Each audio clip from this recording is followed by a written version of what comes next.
Good to go?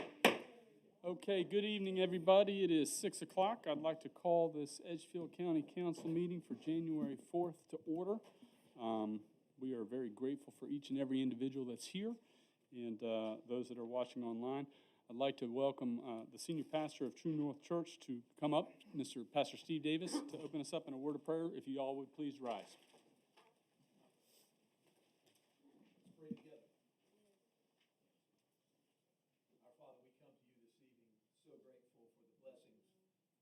Bestowed upon us. Thank you for the free country that we live in. Thank you for the joy today of being able to come to you and ask you for guidance and leadership. Thank you for the leaders that are before me of this county, Father. We ask that you would continue to use them to give wisdom and guidance as servants to this community. And Father, we pray for your Spirit to continue to direct and lead our ways. And God, we are so grateful, Lord, for the help that you give us in these days. And God, thank you for your protection and your care, even in these trying times.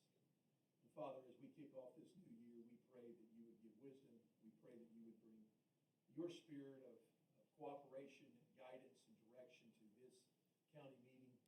Lord, we pray that, Lord, that you would lead the way in a way that would be pleasing not only to those that are serving and those that are living in this community, but in a way that would bring pleasing unto you for what you desire. God, thank you so much for your love that is found in your Son. And it's in his name that we pray. Amen. Amen. Thank you, sir. Mr. Talbot. I pledge allegiance to the flag of the United States of America and to the republic for which it stands, one nation, under God, indivisible, with liberty and justice for all. Thank you. You may be seated. Okay, the first item on tonight's agenda is the approval of tonight's agenda, so I would entertain a motion to approve tonight's agenda. So moved. Motion has been made by Mr. Campbell, seconded by Dr. Kenyon. Is there any discussion? Seeing none, all in favor, please signify by raising your hand. Okay, that passes unanimously. Very briefly, I just want to welcome Aretha Eubanks to the clerk to council position. She's new with us. This is her first meeting. We are very grateful that you're here. We know you're going to be a great contribution to our council and our community. The next item on the agenda is the election of chair and vice chair, and that will be administered by our county attorney, Andrew Marine.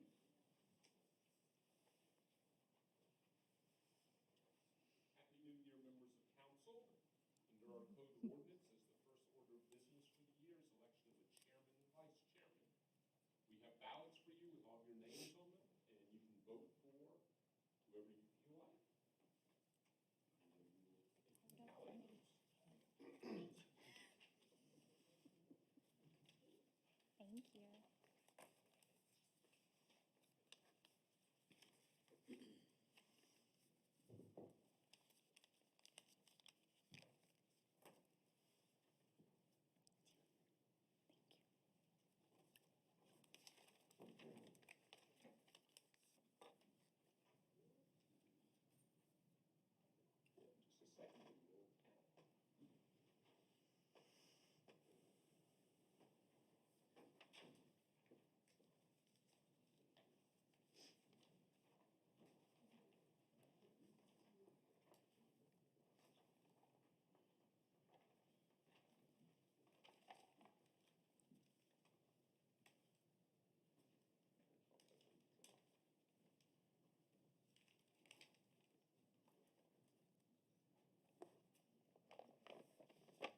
Very good. Next, we have the votes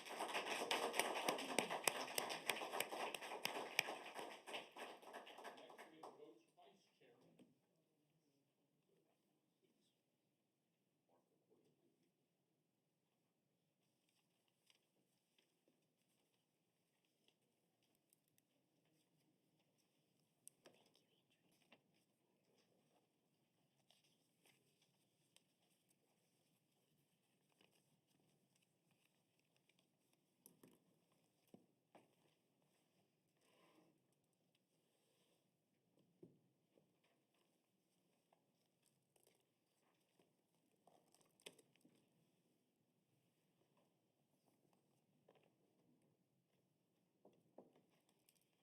accordingly.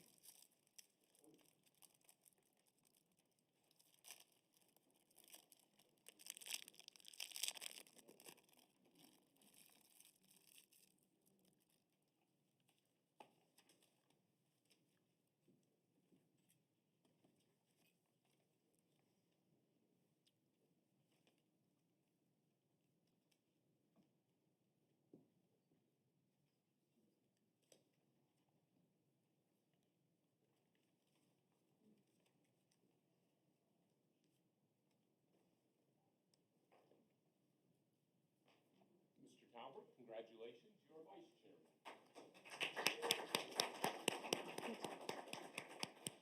What's your seat? You give us just a moment so we can switch stuff over here.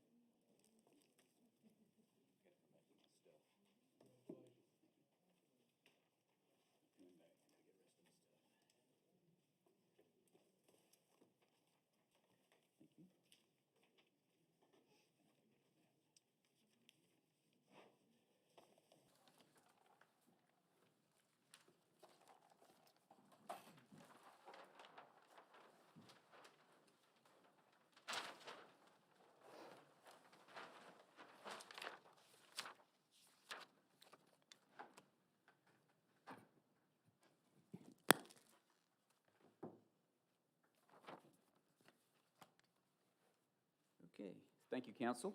I appreciate the vote of confidence here tonight. So we will continue with the agenda, and I have some remarks at the end to make, of course. First, we have next the approval of the minutes from the minutes of the October 4th, 2021 meeting. Any comments or questions on the minutes? Hearing none, is there a motion to approve the minutes? So moved, Mr. Chairman. Mr. Cooper makes the motion. Is there a second? Second. Mr. Talbert seconds. Any discussion? Hearing none, all those in favor, please signify by raising your hand. All opposed, motion passes unanimously. No guest speakers tonight. We'll move to comments from the public. I'll remind the public that there's 5-minute limit per person. You're not going to be able to trade off time with anybody. You have your 5 minutes, and that's it. And it's a 30-minute total time, and all that is on the agenda, as you can see. So with that, I'll ask the clerk, are there any speakers for the first public hearing? Because I can't see the list from here.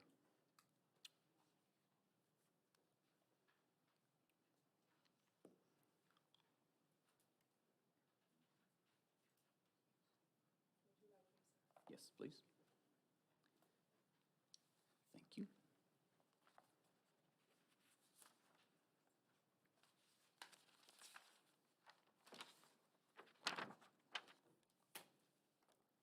It looks like we have 1, 2, 3, 4, 5, 6, 7.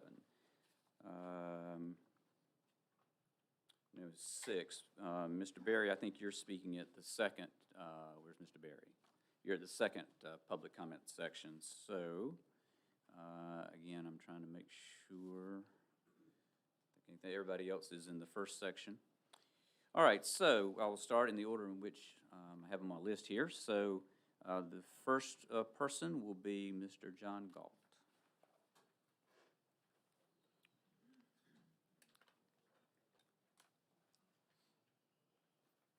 John Galt, 216 Sweetwater Creek Drive, currently District 5, Meriwether 1. I'm still seeing a little cubed out section down there that really bothers me.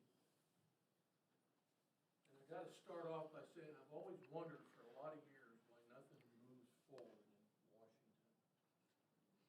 And if I look at that map, I see that disease may have moved itself here into Edgefield.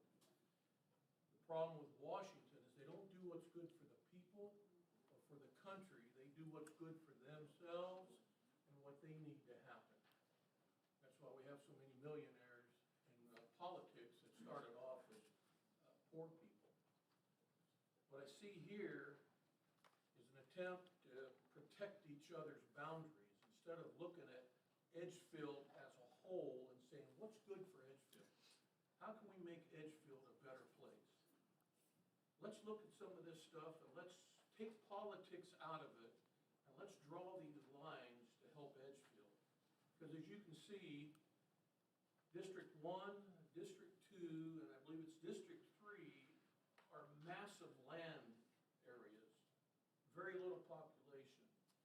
District 5 and District 4 seems to be the populated area, and I think a lot of that's because of Highway 25, and with District 5, it's also due to Martintown Road. The problem is with the current construction onslaught into District 5, as soon as you approve this, within just a matter of months, you're gonna be well over that 10% difference that you're supposed to be trying to achieve. Because right now, you're at 9.4. And what I've seen there, I have seen no movement in reducing that 9.4.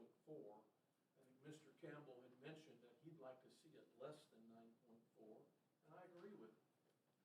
And I honestly think that some serious thought and look at this needs to happen. I understand that we're still dealing in the past with certain agenda items, and it's got to do with the minority vote, but I got to tell you, we've moved a long way from the 1960s and the 1950s. And we have integrated our neighborhoods, and these areas are being integrated with all mixes of people. So trying to achieve that perfect number may not be able to do that for much longer. If you look in Edgefield, most of the young people, when they get old enough, man, they're gone. They're heading to the big city because they want the big city life. They don't want to live out here in the country, in the little country life. And people are dying off, and your demographics are going to start drastically changing. And I'm just asking you guys to please put the politics in the drawer for a while, look at this map, and see if we can't do something better, because chopping neighborhoods up isn't the way to go.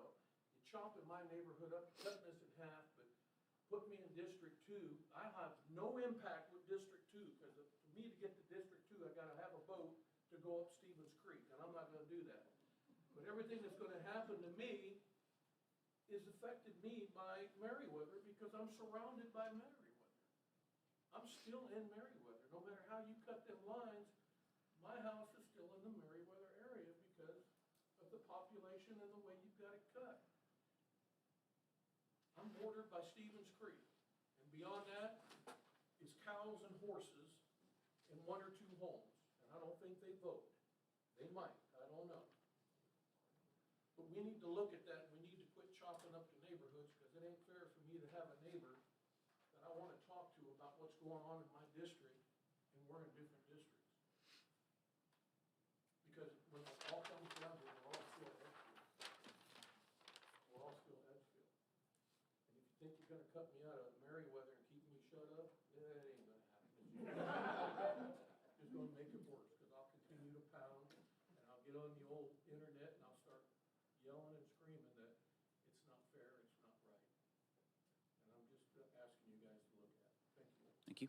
Thank you. Okay, next is Jerry. I'm going to apologize. I can't quite read your handwriting. Goodwin? Jerry Goodwin?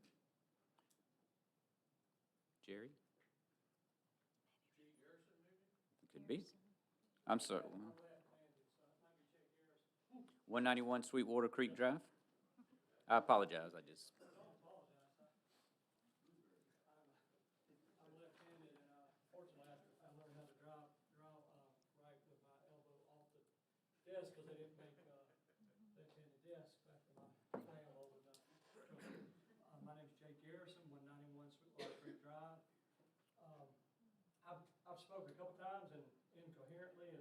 looked back and thought about it. So I figured I'd make it a consistent pattern, so y'all won't be unusual. I'm still here to encourage everybody to do the right thing, listen to the people. I'm not an expert on this. I'm looking at that map and I'm like, it does look a little weird to cut neighborhoods up. John's actually my neighbor down the road.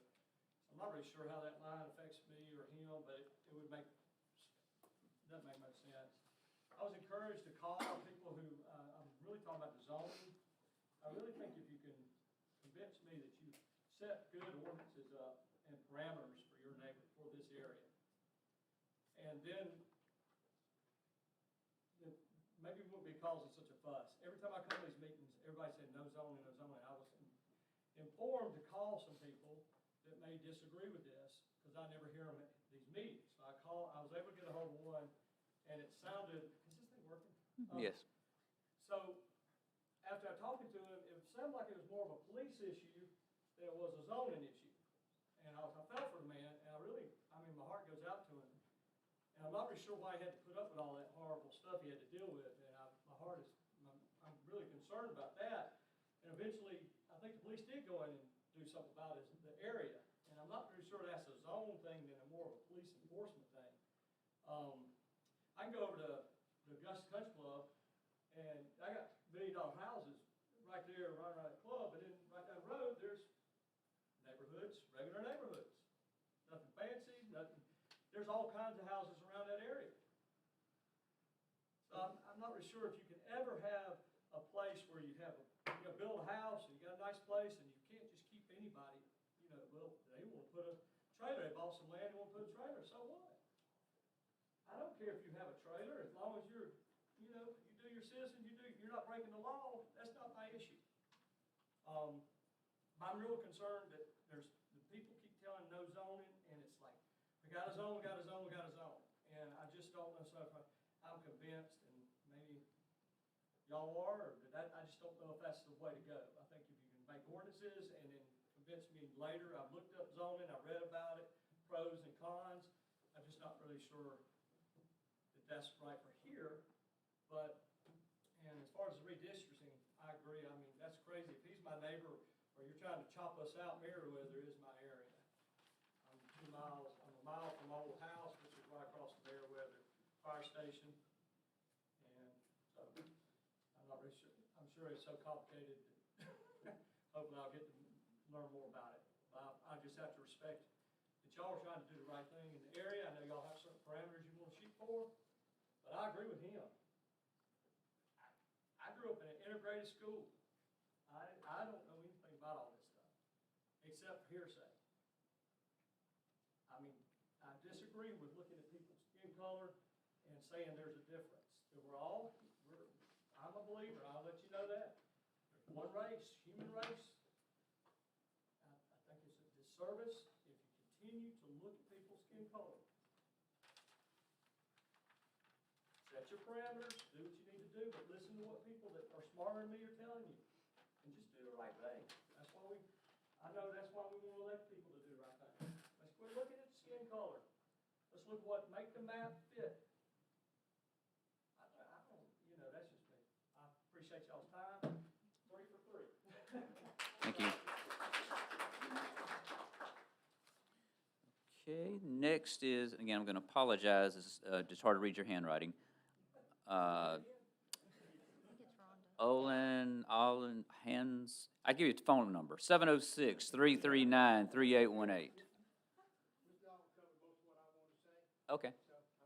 All right, thank you. Ryan Smith.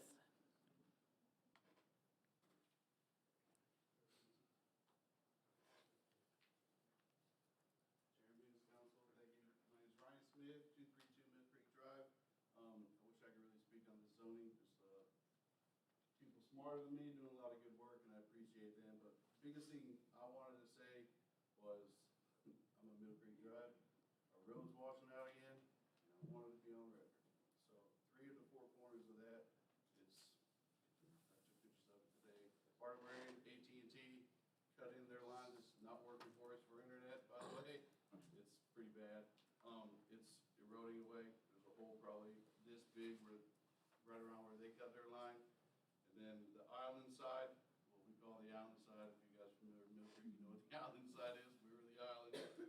Both sides of that is washing away. And there's probably 2 to 3 feet on each side of that, right at the culvert that's coming away. It's a pretty bad storm the other day, but it's been washing out for probably a couple of weeks, but it really hit it hard just this last, or 2 nights ago. So that's really all I got to say. Keep up the good work. I hear you guys are fighting a good fight. I wish I had more to say about that. If you wouldn't mind, those pictures you said you took, I'd appreciate if you give those to the administrator, or at least show them to him tonight if you got them, and that would be helpful, yes. Thank you. And I'd like to see them too, so if you don't, I think so. Okay, Rhonda? Rhonda, there she is. I don't have to say her last name, she knows who she is.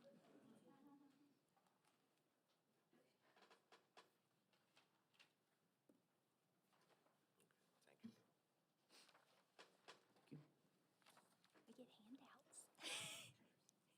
I'm sorry.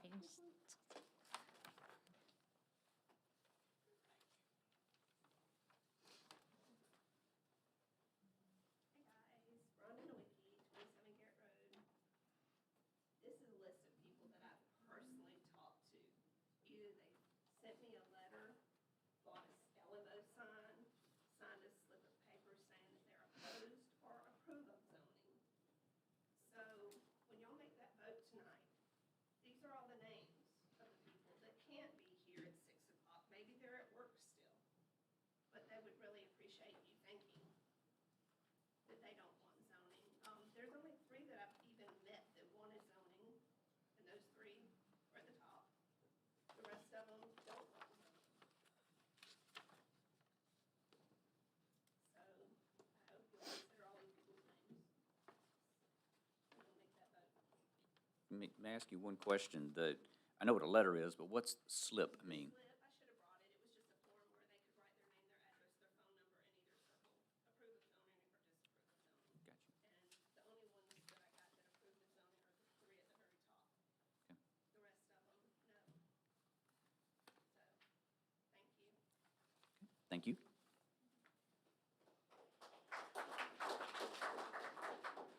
And then our last speaker for the first public comment period is James Smith, I think.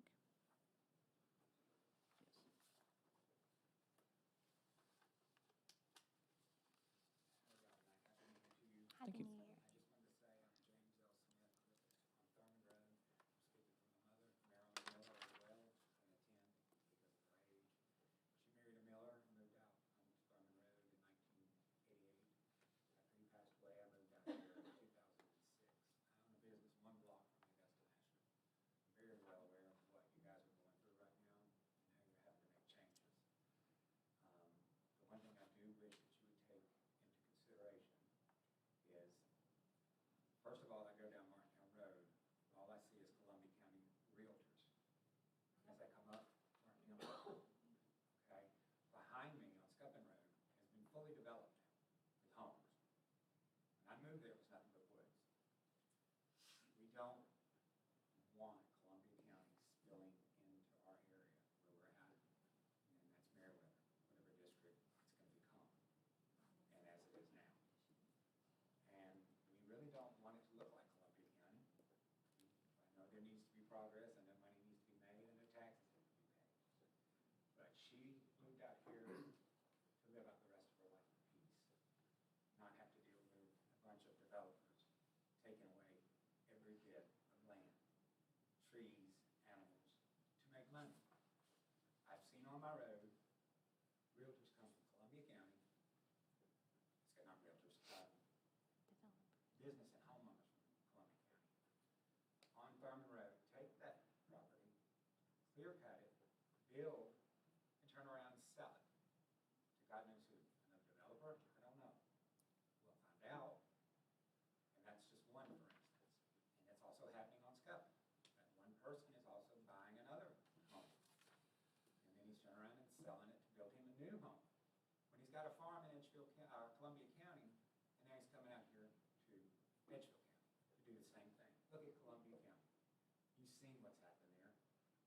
And that's what it's starting to look like where we live.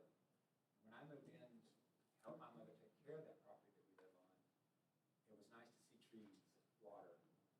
And it's okay to have a few homes here and there, but to have these, whatever real estate moguls want to do to Edgefield County, please don't let it happen. That's my sentiments. I thank you for your time. Thank you.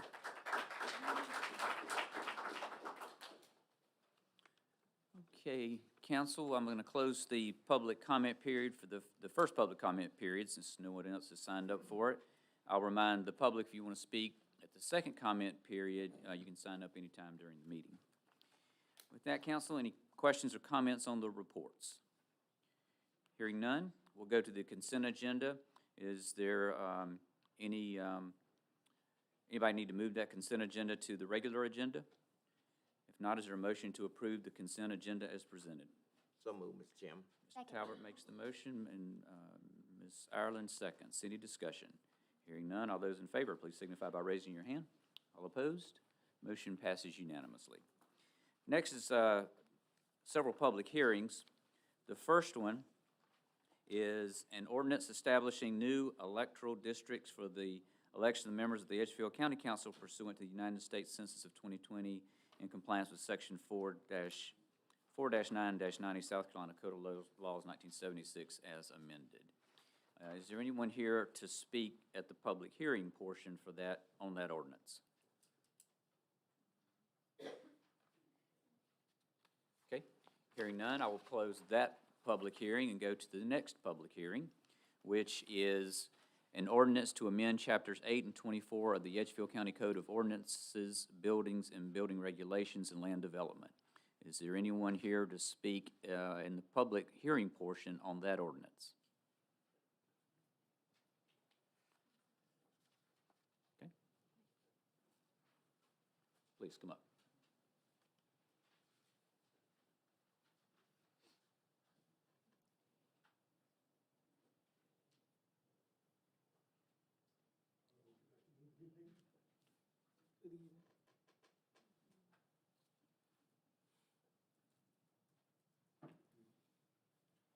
My name is Harry Curry. I own some property on Highway 25 across from Costa Farms. And it's my understanding that since 1961, this property has been unzoned. And when I received a letter recently that was going to be proposed to be unzoned to general commercial, I had some concerns about that. I understand that I have land on Highway 25, and that's probably ideal for some commercial development, but that's huge acreage that I have, you know, lands that are far removed from Highway 25 that are subject to zoning regulations that are new, which would require, if I want to put a residential home on the property, it has to be a minimum acreage of either 1 or 2 acres or even more, okay? And I'm, you know, trying to retire, and I need some revenue income for my retirement to supplement that. And what I would like you to do is please not zone that as general commercial, but maintain it as it was since 1961, which is unzoned. That's my request. Okay. Thank you. Okay. Is there anyone else who would like to speak in the public hearing for that ordinance? Okay, hearing no one, then I will close that public hearing and move to the third public hearing, which is the one entitled An Ordinance to Zone and Rezone Certain Properties Located in Edgefield County. So is there anyone here to speak in that public hearing?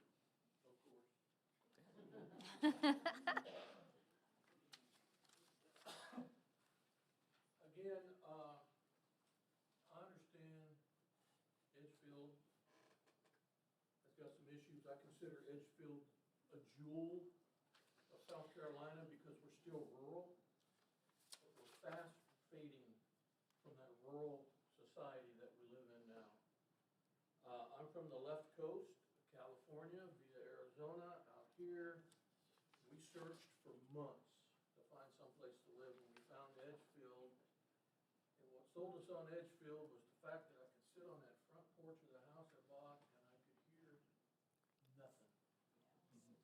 Yeah. Let me tell you, that's changed, because that new freeway we got, I think you guys call it Martintown Road. You can hear that noise. I'm even getting noise now, because when you look at my backyard, it's a straight shot to the 20. We're getting noise from the 20 at times. And that's not what we moved there for. We didn't move there to be stuck in a place like Columbia or North Augusta or even Augusta. We wanted to be in a rural lifestyle. This was our forever home. We're going to live there. We're going to retire there. And we're going to be happy. And if I want to run around on my property on my chonies, I can do it. No one's going to say anything. But that's changing. That's all changing. I don't want it. And I don't think the people that live here want it. Right now, it's in that little orange spot that's just blowing up. And it's about to blow up. But next, it's going to be the purple spot, and then the green spot, and then the blue spot, and then the red spot. And the next thing you know, we're a metropolis instead of an urban area, a little just rural town. And that's what I want. I want a rural town. Instead of my council members looking at bringing in big business, businesses that really don't survive anymore because of the internet. You know, brick and mortar businesses just don't survive that much anymore because of the internet. You can go on the internet, buy anything you want, and have it shipped to your house in a couple days. You can't do that with brick and mortar. You walk in, you get whatever's on the shelf. You want to bring in all this population because all we want to hear is, we need more money, we need more money, we need more money. Well, I think it's time that we start looking at what we can do for the residents of Edgefield. How about some parks out here so our kids have got someplace to go? How about some community centers so our kids have got someplace to go after school instead of getting involved in gangs and drugs? They got people that'll mentor them and give them things to do until mom or dad gets home from work.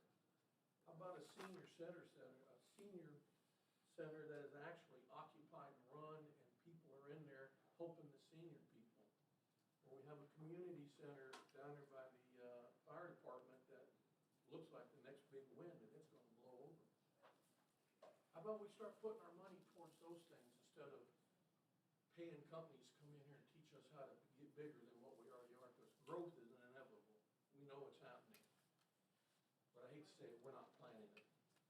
We're stuffing them all in that little orange spot that's going to bust, and when it busts, it's going to be ugly. Thank you.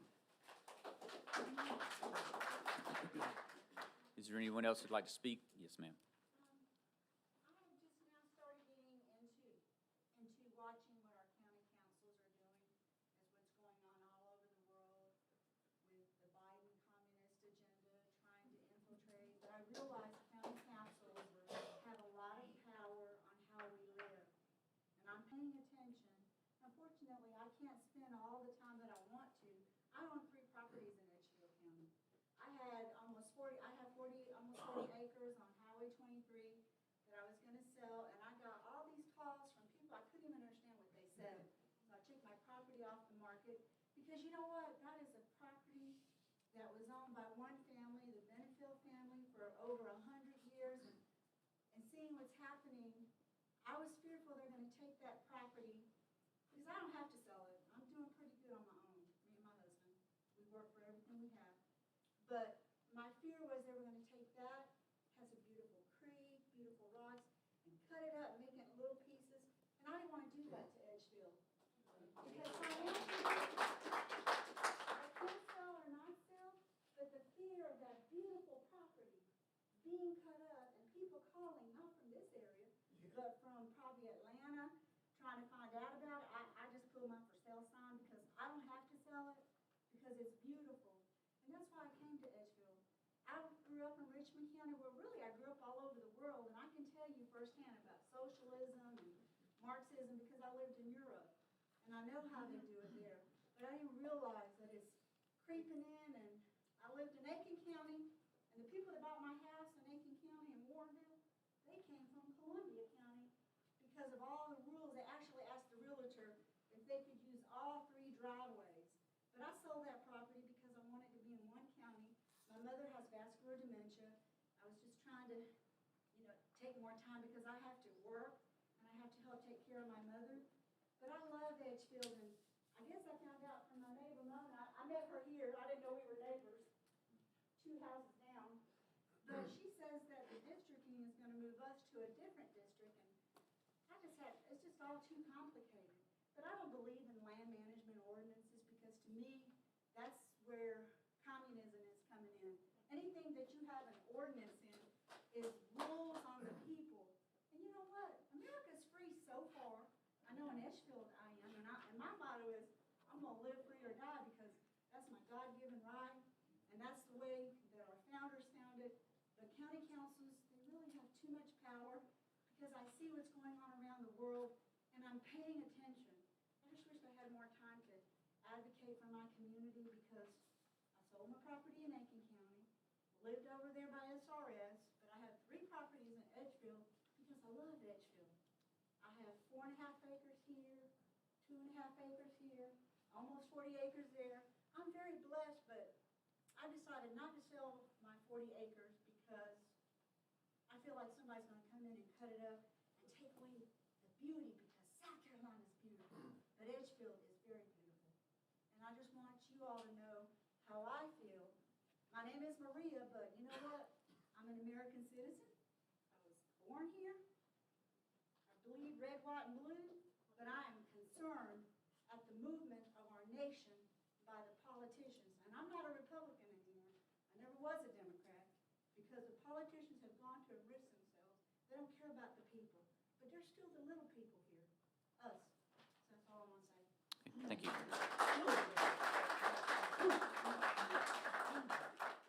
Okay. Is there anyone else here to speak in the public hearing on this particular ordinance? If we get your name, please, can you give us your name? Did you get that? No. Sean Pierre. Anyway, I've been living in the county 25 years. I'm a biker, bicycling. 3 of my friends died within the last 3 years because the traffic is unbelievable anymore. Do you have a master plan for congestion? Because I went to the DOT, South Carolina DOT, is no plan until 2025 for Edgefield County, that part of Edgefield County. So do you have a plan? That's what I need to know. Or you just basically letting everybody do whatever they want, where they want? Do you want to address that? What kind of a plan are you talking about? Traffic, congestion, cars. That's done by the Highway Department. They do have a plan with, They don't have, but it's with the Augusta Regional Transportation System. I went to the DOT. The Augusta, Every time they got a meeting, I'll go to the DOT. But what I'm saying is, Martinton Road, I cannot even go to work going on Martinton Road, because when you try to exit on Martinton Road, it's 45 miles an hour. You got people coming 65 miles. You got like 1 second to be able to merge in, and nobody seems to care about it. I hate to interrupt you, but that is not part of the public hearing, so if we can take that up afterwards if you'd like. Or the second public hearing, public. County, the DOT, I'll go to Georgia DOT, South Carolina. Nobody cares about listening to all Understand. them with the traffic. All right. Is there anyone else who'd like to speak in the public hearing on this particular ordinance? Okay. And if not, council, I'm going to close that portion, that public hearing portion of the public hearings. And while we're in the public hearing section, I'll look at the attorney and the administrator. We're going to take all these up in second reading in a few minutes. State law requires us to do, of course, 1 public hearing, but it doesn't say you can't have more than 1 public hearing. So unless there's an objection from council, I would like to have a public hearing on all 3 of these items at our next meeting, because we're going to make changes in all these things, and I think people need the opportunity to comment on the changes we'll make tonight. So unless there's an objection, I'd like to advertise a public hearing for all 3 of these for the next meeting, please. Okay. Next then is old business, and again, we'll be taking up pretty much what we just talked about. So this is for council. So an ordinance established, this is the second reading of ordinance number 2021-795, an ordinance establishing new electoral districts for the election of members of Edgefield County Council pursuant to the United States Census of 2020 in compliance with Section 4-9-90 South Carolina Code of Laws 1976 as amended. And with that, I'm going to turn it over to the administrator and get him to walk us through some details of this one, please. The map that you received at the last meeting for first reading has some minor changes. Most of the area that you had previously has not changed. There was just one area along 25 that changed from District 5 to District 2. One of the comments that were made at the public hearing was we were at 9.4%. That is now at 5.2%. So we did lower it from 9.4% variance to the 5.2%. I did give each of you a sheet showing the demographics for each of your areas along with the population. And we could talk about those if you'd like, but we feel we're either at the conclusion of making any more adjustments, or if we were going to make some adjustments, they're just going to be minor ones. Unfortunately, I can't remember which gentleman it was, but they couldn't understand why we couldn't take entire roads or areas. We are stuck, as Mr. Galt said, by the federal government, and the block and the track numbers are set up by the federal government. We asked the state if we could change those to more align with neighborhoods and with streets, and the answer was no, we could not. Otherwise, the maps would be changed quite significantly. But we have to go by the census tracts and block that are set up at the federal level. I'm here to answer any questions. The state has reviewed these maps. They're the ones that developed the demographic sheets. They're comfortable with what we have now that we're down to 5.2%. If you have any other questions, I'd be happy to try to answer them tonight. Questions from council? I don't have a question, but I do have a comment. I just want so that everyone understands what we've done behind the scenes. And I know Mr. Galt has talking about this, and I know he understands this too, but I just want everyone to be aware. We have all worked very hard. I know I've met with, not Dean because he doesn't touch my district, but Mr. Albert, Scott, and Jackie have sat down with Roger to work, literally going road by road. Mr. Talbert and I have picked road by road, yes, to find a happy medium, if you will, to satisfy the federal things we have to follow, that we don't have a choice whether we have to follow or not. We've worked very hard. I don't want y'all to think that this was just thrown together. We did spend a lot of time and energy behind the scenes in these meetings, multiple meetings with us. And I'm sure you've met with as well. I just don't meet with you because ours don't touch. But as y'all all know, everything had to come through District 2, and then I had to divvy it out, I guess you would say. So this was, and I understand Mr. Galt's, understand the frustration there. And we looked at it several times. Could we move it? And we were told no because of that voting block. So that, I know you don't want in my district. I tried, but I'm saying, welcome to District 2, buddy. So I just want all of you to understand that we have worked very hard. And I just thought that was important to just note. So that's all I got to say. I would like to pick it back on what Tiffany just made mention of. I'd like to thank Dean, because him and I had touch base pretty good in getting our number kind of stacked, and also with Tiffany. Yeah, we sit down and we bump here very well, and we thank Raj for helping us out on those issues too. So I know y'all concerned about having neighbors what y'all normally used to be by and could reach out the door and talk to. But sometimes it comes to, in life, especially in this time, that we have to separate. We can't always be like we have when I first grew up. When I first grew up, I played with my neighbor right across there, but they moved, somewhere else. I didn't want them to move, but they had to move on. So this is kind of like, and with this district line here and all. So we appreciate y'all concern, what y'all been bringing back to us, and we trying to pick it back, and we try to do the best that we can do. Thank you. Chairman, I'll just make a quick comment to the comments that you all made about the divisiveness of this process. I think there was a time that this was needed and required in terms of getting the percentages right. And I think that the individuals who made the point that that time is gone, I appreciate those comments. I think everyone on council appreciates those comments. But that is a federal guideline. And, you know, someone mentioned growing up in a mixed neighborhood. I'll just share with you, my graduating class of less than 90 had over 35 nationalities. And my high school had over 90 nationalities. So I was a genuine minority. I can tell you a lot of stories about that. But I just say that because I applaud the comments that you made about the divisiveness of this process. The only way that process is going to change is if more citizens make that kind of comments up to the federal level. And I hope you understand what I'm talking about, the divisiveness by race, because we are all Americans, and we all bleed red.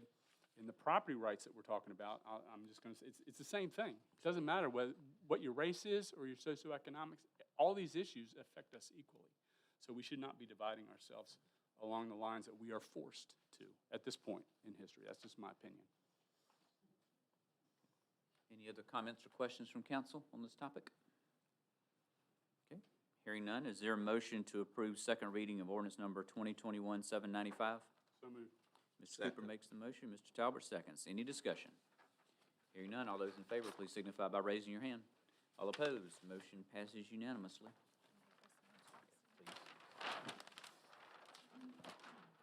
Okay, next on the agenda, let me look at something here. Okay. Next on the agenda is the consideration of Story Walk project at Bettis Park. Of course, we took this up at our last meeting. Candy Lalonde from First Steps was here and discussed this with us in some detail. And we talked then about the administrator and the attorney looking at this process to see how it would work and if it could work, and we put it on the agenda. So I'll turn to the administrator and ask him what we discovered in the process.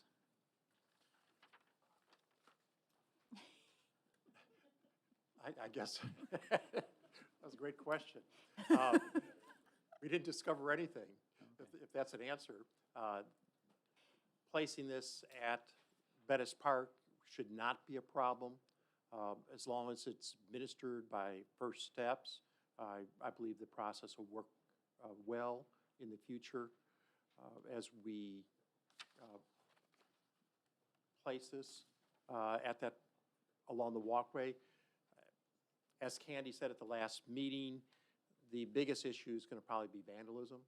And as long as they are willing to go ahead and commit to replacing some of these stories or work with us on that, I believe this could be very good for the community. And there are no legal liabilities, anything related to that we talked about, right? No more so than anything else that we have legal liabilities at a park like this. And as I recall, there was going to be no cost to the county in this. That is correct. Okay. Any questions or comments from council? Okay, hearing none, is there a motion to approve Story Walk project at Bettis Park? So moved. All right, Ms. Ireland makes the motion. Is there a second? Second. Mr. Cooper seconds. Any discussion? Hearing none, all those in favor, please signify by raising your hand. All opposed, motion passes unanimously. Next on the agenda is consideration of approval of second reading of ordinance number 2021-796, an ordinance to amend chapters 8 and 24 of the Edgefield County Code of Ordinances, Buildings and Building Regulations, Land Development. Again, I'll turn to the administrator and ask him to walk through any details that we need to know before second reading. It's been a long process, and several individuals stated that they were not happy with the LMO, they were not happy with a number of the regulations that were there. As we moved through this process, we made a number of changes so there would not be as much density or smaller lots, requiring 1 acre, 2.5 acres where there was no water or sewer, and essentially doing away with the LMO and starting all over again with new regulations. For those in the audience, the map on the left is the zoning. The areas in green that you see scattered, that's national forest. Those are not zoned areas. So you could look at the map, and I would say that 90 to 95% of the county is probably unzoned at this point, where at one time with the LMO, a lot of the county was zoned. So I believe that county council, the planning commission, and staff has heard from the public at the small group meetings and at the county council meetings and the public hearings we've been having. We do not have any other changes on the regulations, and we have not heard from the public on any changes within the regulations that we have provided. So the two go hand in hand, but they are two separate ordinances. The first one being approving the regulation changes, and then the second one's going to be approving the zoning maps. The only other comment that I'd like to make is we realize once we are completing the second reading and going on to the final reading in February, we still have work to do. We realize that the comprehensive plan that was approved and developed does not line up with the zoning map and some of the regulations that council is getting ready to approve tonight. That comprehensive plan needs to have adjustments to it, especially on a number of the maps, so it does line up more with the zoning that you're approving tonight and the regulations that you're approving tonight. That is one of the major issues that we'll be looking at the next Planning Commission meeting, which is next Thursday. We're looking at what revisions do we have to make with the comprehensive plan, what revisions do we have to make with the regulations, especially looking at multifamily, where should we zone that, and trying to mesh the two together. So that's the major thrust we will be having over the next several months with the Planning Commission, and we'll probably be coming back to County Council with a recommended change to the comprehensive plan sometime this spring. So again, I wanted to say that to council and to the public, that we know that even though we made great progress and a lot of changes, we still have a ways to go to make sure everything fits together throughout the county. All right, thank you, Administrator. So, Council, for clarification, just to make sure we all are on the same page, this ordinance relates to the regulations that I'm holding here in my hands. It's not the map. The map's the next vote. Correct. So, on this ordinance, Council, are there any questions or comments? I just want to ask a quick question. Procedurally, if we want to make an amendment, we vote to approve this and then make the amendment, correct? We make the motion, no, You have a motion on the floor. I don't have a motion You on the don't floor. have a motion yet. Why don't you make the motion? We can do, yeah, Right. okay. You're telling me you want to amend it, so. I do, Okay. after we, All right, before we make a motion, is there any other questions or comments before we move into that part? Okay, hearing none, is there a motion to approve second reading of ordinance number 2021-796? So moved. Mr. Talbot makes the motion. Is there a second? second. Mr. Cooper seconds. And a discussion. Mr. Cooper? Okay, I would like to just ask a quick question to the administrator. And I know Doc is not with us, but when you look on page 49,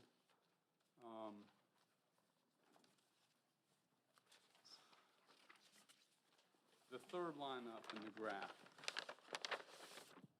says permitted as non-commercial accessory uses, sections 24 through 208. Still getting to that page. Yeah, I'll wait till you're on page 49. The third line up, Third line up in the graph. where it says permitted as non-commercial accessory, section 24-208. Yes. That's what you're asking? Okay. Let me go to So- section 24-208. Section does that asterisk refer to? That is basically stating that, if I understand it correctly, that the uses on the use table, these items cannot be primary uses of the land. It has to be an accessory use. Is that accurate? Meaning, for example, if it's zoned rural residential and you have 11 acres, could not commercial use of that property be the production of food? Because the way that I read it, for example, under poultry and eggs, animal specialties, and there's several things in that category, there's that asterisk saying that it's non-commercial, it's only an accessory use. I understand the intent of not allowing CAFOs, a concentrated animal feeding operation. But an example where I think it could be a commercial use, I know many people who have, say, 10 or 11 acres, and they produce pork, they produce eggs, they produce poultry, they produce 2 or 3 beef cattle a year, and it's not a accessory use, it's actually the primary use of the land. It's a commercial use. So my question is that an accurate, should that be changed? And that asterisk be removed? Specifically, I'll give you 3 categories: poultry and eggs, sheep and goat farming, and animal specialties, which those 3 are on page 25. If you look under RR, it states under RR that you really don't want those areas to be the commercial feedlots. No, I'm not talking about a feedlot. I'm talking about food productions that's non-industrialized. Okay. The intent, what we were trying to do was under the double asterisk, Right. was under RR, there would be no feedlots. But even in residential development, But in residential development, we're just stating under hog and pig farming, poultry and eggs, sheep and goat manufacturing, and animal specialties. I guess my point is we have areas that are residential development. They're not rural residential. They're residential development, have over 10 acres. Some have 100 acres in that area. Okay. And it is my belief that we don't want to limit the commercial production of food in those areas, that's the way I'm reading this. Okay. Let me. Not a CAFO, not an industrialized feedlot, but. And that was not the intent. We knew that in these smaller specialty type farms that you're talking about, that we wanted to be able to allow people to, maybe they had chickens, they're gonna have some eggs that they're gonna have for sale. And that was gonna be allowed, and that was not the intent of what we were trying to do under the RD. So my amendment would be just where that asterisk is, to permit it as a commercial accessory use rather than a non-commercial. Because commercial, the way I view that word, commercial versus non-commercial, is you're taking the product to market. The grouping of pages that we have here does not show 24-208, and I'd like to look at that before I give you a full answer. Okay. But if we need to modify this, we could do it and get back to you before third reading. Okay. If that'd be okay. Thank you. That'd be good. Is that okay? So I'll remove my motion to amend. Okay. All right. Any other questions or comments from council on this ordinance? Okay. Hearing none, is there a motion to approve second reading of ordinance number 2021? We already have a motion in a second. So if isn't there more discussion, all those in favor, please signify by raising your hand. All those opposed, motion passes unanimously. Okay, item 7 under old business. Consider approval of second reading of ordinance number 2021-797, an ordinance to zone and rezone certain properties located in Edgefield County. Mr. Administrator, anything else you'd like to add to what you've already said? Just the comments that I made earlier about the maps and what changes were made. And just as council knows, all it would take would be 3 readings in the future whenever zoning changes need to be made. Yeah, because this is a living, breathing document. It changes. That is exactly correct. Over time. And in the next 10 years, you should see changes in the regulations and in the mapping. Okay, council, any questions or comments? Okay. Hearing none. Is there a motion to approve second reading of ordinance number 2021-797? So. Dr. Kenyon makes a motion. Is there a second? Second. Mr. Talbot seconds. Any discussion? Yes. So if you'll recall, at last meeting, I had I specifically noted 2, I have a couple things. So I specifically noted 2 parcels that we changed from GR to RR, and I have one more I'd like to suggest as well, and it is parcel number 146-00-00-018-000, and it's again surrounded by the RR. It was supposed to be GR, is that right? Roger, it was GR, but we want to move it back to RR. And it's just like those other two that we had It was spoken about. previously GD, General Development. Right, And then we changed those to GC or GD, or GR. right. But I'm asking that we go back to RR with, or go to RR with it, if Go that's. to RR. Yes, and Roger Mike can show you which exact parcels it is on here. I cannot, but he and I, and Doc and I have spoke about it. Dr. Kenyon and I have spoke about the different plots as well. And there seemed to be no, when I spoke to Doc, he said there should be no big issues there either, so. I'm sorry, where is this located again? So here we go. Thank you. 1, 2, and 3. So We did one and these already, and this would be the last one. It's that tiny. I don't think, it's so tiny, it won't show up on that map. But do you see? So long. So Roger, So long and, is it on a map up there so they can see it? Not in that large of detail to really see. I'd like to see that too, when you're done. sure, sorry, can you pass that down? it's number 2, right? Yes. Number 2 right there. 1, 2, and 3. We've done 1 and 3, Yeah, but not 2. right. So that's one machine. And a minute.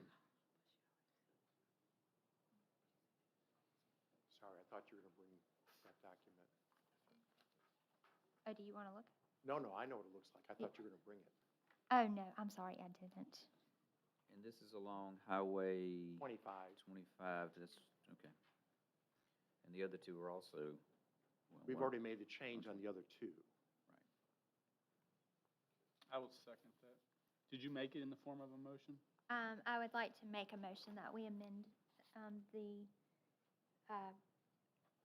this last parcel, this third parcel. Do I need to read it out again, Taz? Do you want me to read that? Okay, it's 146-00-00-018-000. A lot of zeros. Would change it to RR, please. And it's currently, Currently was GD, and we put it to GC, and now it'll go to RR. Does that make sense? Okay. And can I piggyback that with some more stuff? Also, Fox Creek subdivision, Stephen Mills subdivision, and the Oaks are all currently zoned GR. 2 of these are in Councilman Scott Cooper's District, 1 is in mine. We have both spoken about this. We would like to ask that, I guess I'm speaking for you, I don't mean to put words in your mouth, but I'm asking that we take Fox Creek subdivision and change it to RD. We take Stephen Mills and change it to RD. And we take the Oaks and move it to RR. what are they? Motion. That's the amended motion. And that just it helps with the lot sizes and just puts a bigger lot size on it. Initial motion, the changing of parcel 146-00018. And now are you amending that motion or are you No, going to she's vote on it? adding to it. I'm adding to it. It hasn't been seconded yet, it's just an Yeah, amendment in I'm just process. still working out the kinks, buddy, It's working an out the amendment in kinks. process, so. So, You said two R&D and then RG in one. yes, Fox Chase and Stephen Mills to RD, and then the Oaks to RR. And we've looked at that. We looked at it with Doc as well, and he saw no problems with it as well. It was kind of a proposed option B kind of thing he worked up for us to see what that would look like. And he said it does tend to go along with what's already there. So, and like I said, I have spoken with Mr. Cooper about it as well, and he had no objections to it. So I'm just putting that on the table with the amendment as well. All right, so you're offering an amendment to amend 4 of those properties, basically. Yes, basically. Okay, and you can, More than 4 properties, because within those subdivisions, there's A lot, multiple right. You're right. 3 subdivisions and 1 One parcel. property, right, right.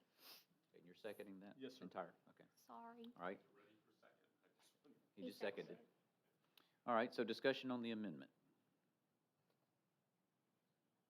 Okay. If there's no discussion on the amendment, we have the, well, I'll just ask for the vote. So all those in favor of the amendment, please signify by raising your hand. All opposed? Motion passes unanimously. Now we're back to the amended main motion. Any more discussion on that? Hearing none. All those in favor, please signify by raising your hand. All opposed? Motion passes unanimously for ordinance number 2021-797.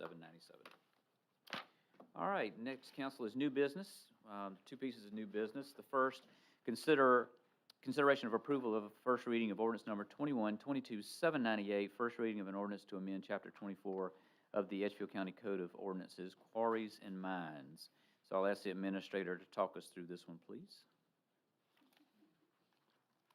At the last Planning Commission meeting, we had a long discussion concerning future mines and quarries in Edgefield County. We currently have, to our knowledge, 3 abandoned quarries, and because of the way they were closed out, they're essentially unusable pieces of property. In fact, they're somewhat unsafe. And the fact that there's a very large pool of water, there's even some equipment in some of those pools of water, sharp rocks, etc.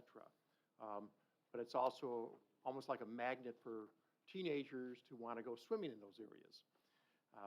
So we're concerned about what's the future of any new mine or quarry within Edgefield County. And similar to the solar regulations that we developed, we feel that we need to get ahead of this issue and to develop a set of regulations because if it's especially a quarry, the number of trucks that travel on the roads, which are fully loaded with several tons of material, will break up that pavement very quickly. Also, we're very concerned about the water tables around those areas. Again, because as they start digging, it tends to lower the water tables. And so if somebody has a resident and they have a well that's only 50 feet deep, all of a sudden their well may not operate anymore. We're concerned about how close of an easement you would have between your property and this mine and quarry. Other things like noise and operation, that's all regulated by the state. But we feel that we could add other regulations to protect the citizens and the properties in and around these future mines and quarries. Lastly, we want to have a plan where they could decommission it and to slope it back so that maybe it could actually be used into a recreational purpose at some point in time. This is a little unusual in that we're asking you to provide first reading of an ordinance that the Planning Commission has not seen these regulations. Now, they've seen them in the fact that we sent them by email, but they will be taking this up in their next regularly scheduled meeting next week. They may come back and make some modifications to these regulations, but we wanted to get this process started so that in February you'll have second reading and public hearing concerning mines and quarries. So we're asking you to approve this tonight, knowing that there may be some changes presented to you at the next meeting. I just have a quick question. Do we know the number of acreage that are in abandoned quarries total? I'm sure we could find that out, but I do not know. Questions or comments from council for the administrator? Okay. Hearing none, is there a motion to give first reading to ordinance number 21-22-798? So moved. Mr. Talbot makes a motion and Dr. Kenyon seconds. Any discussion? Hearing none, all those in favor, please signify by raising your hand. All opposed? Motion passes unanimously. Last item of new business is an update concerning the purchase of property for the county's law enforcement center on Star Road and Rabbit Trail Road. And again, I'll ask the administrator if he'll give us that update. Our attorney and myself originally had proposed to have first reading of an ordinance to purchase this property. And after looking at our rules and regulations that we have in our ordinances, we determined that we could go ahead and purchase it by resolution. However, I did not feel we had enough information concerning the property that we are proposing to purchase which is on Star Road at the corner of Star Road and Rabbit Trail Road. It's approximately 40 acres in size. We have done the environmental assessment. Phase 1 report was completed. Based on that Phase 1 report, we were concerned about potential contamination. So we did a Phase 2, which consists of a number of soil borings, and determined that based on those borings, that as long as we used processed water or domestic water from Edgefield County Water and Sewer Authority for irrigation and for drinking, it would be a site that would be secure and safe. But before we bring it to council for approval, we wanted to do two things. One is to develop a boundary survey to make sure that the property we're going to buy is really the property that they are proposing to sell us, based on the acreage. And then the second thing is we wanted to do an appraisal. So we have hired an appraiser to go ahead and to get an appraisal completed. I talked to the gentleman this morning, and that appraisal should be to the county within about 3 weeks. So at the next meeting, you will have a resolution to purchase property with the appraisal, with the boundary survey, if everything checks out. Again, we want to, as they say, we want to dot the i's and cross the t's before county council puts forth the funding for the law enforcement center. And so, again, it was a discussion. If you have any questions, I just wanted to let you know where we're at with the process. Any questions for the administrator on this topic? Okay, hearing none. Thank you, Mr. Ledoux. So that closes out the new business. Council will move to comments from the public. This is the second comment period. Do we have a sign-up sheet for that also? You still have time to sign up. It's all right, he can sign up.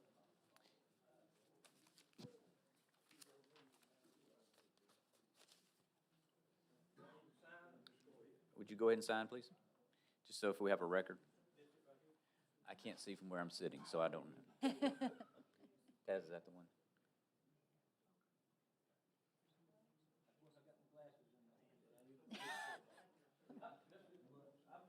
If you can hang on 1 second, please.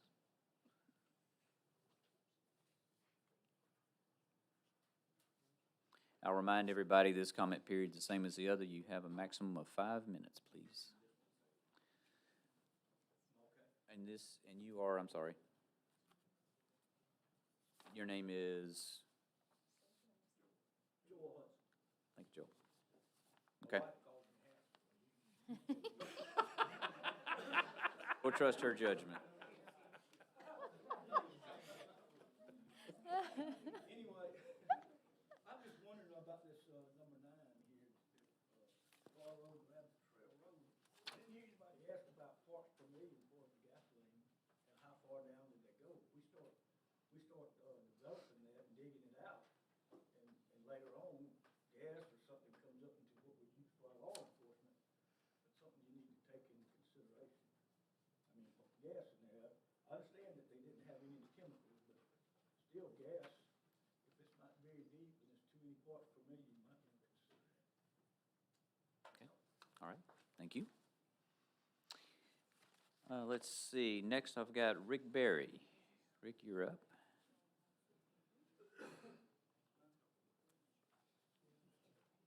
I'm Rick Berry at 57 Longleaf Road, Drive in Trenton, South Carolina, and I have a handout if I may. Thank you, Mr. Berry.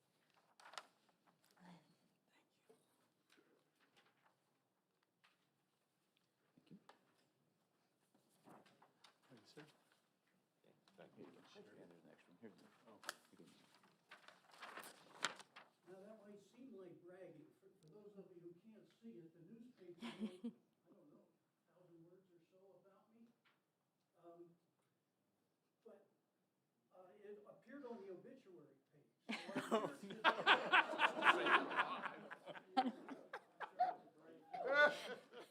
what it says, though, is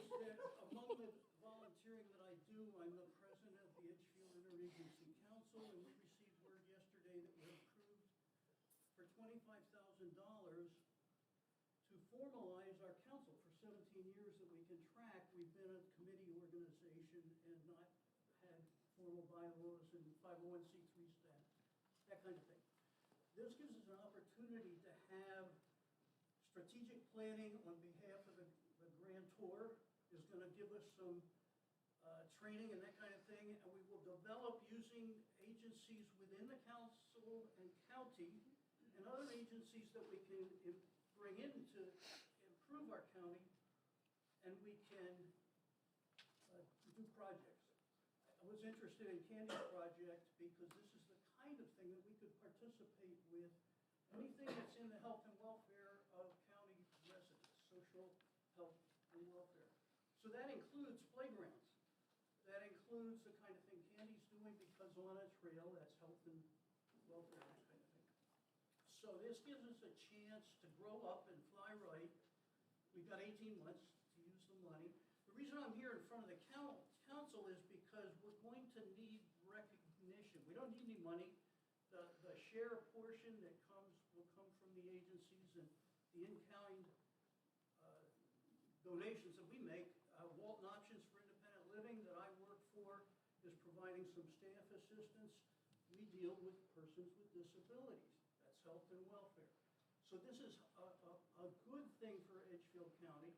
The model I'm following was in Barnwell County, where the $25,000 they used, they formalized their coalition, which is what it's called.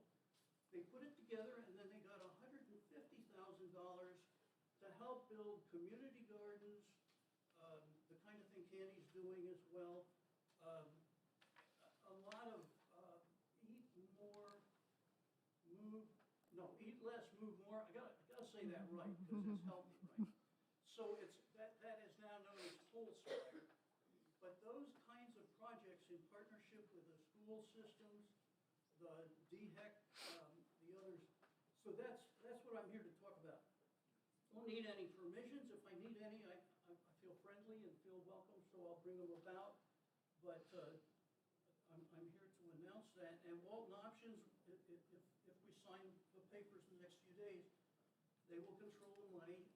Chamber of Commerce has offered to do that. We need somebody to control the money. And I'm happy to answer any questions about it. This is sort of fun because this kind of thing, although it appears to give me recognition, it's recognition for the county.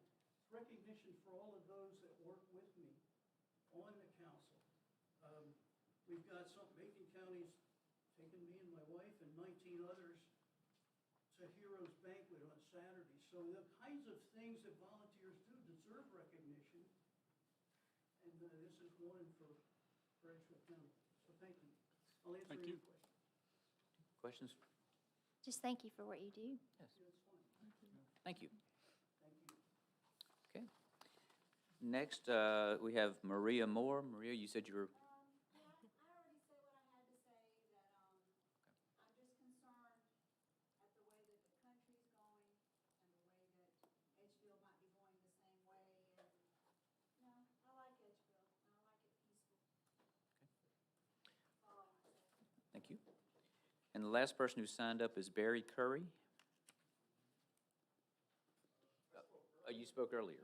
Okay, all right. So that ends the second comment period, council, so I'll close that. And with that, we'll move into the county administrator's report. I'm going to keep this very brief for a change. And just wanted to tell council that we'll be starting the budget process. Now that redistricting is almost coming to a close, we start the next fun thing, that's budgeting. And the instructions and the paperwork will be going out to all the department heads and to the elected officials on the 20th, and we will be getting our budgets back in early February and starting the process so that you all could get together on a more regular basis during the month of March to hear all the different requests from the various folks. So we'll be starting that, and I'll be with you through the bitter end. Okay. And that's all? That's all. Oh, okay. Making sure. It was short. All right. Thank you. I didn't mention it, but there's no executive session tonight, which is before the administrator's report. So with that, we'll close with some comments by the new council chair. First, I want to say thank you to council for electing me as your chairman tonight. It's an honor to be elected again to serve as chairman. I've served as chairman for county council 7 years previously.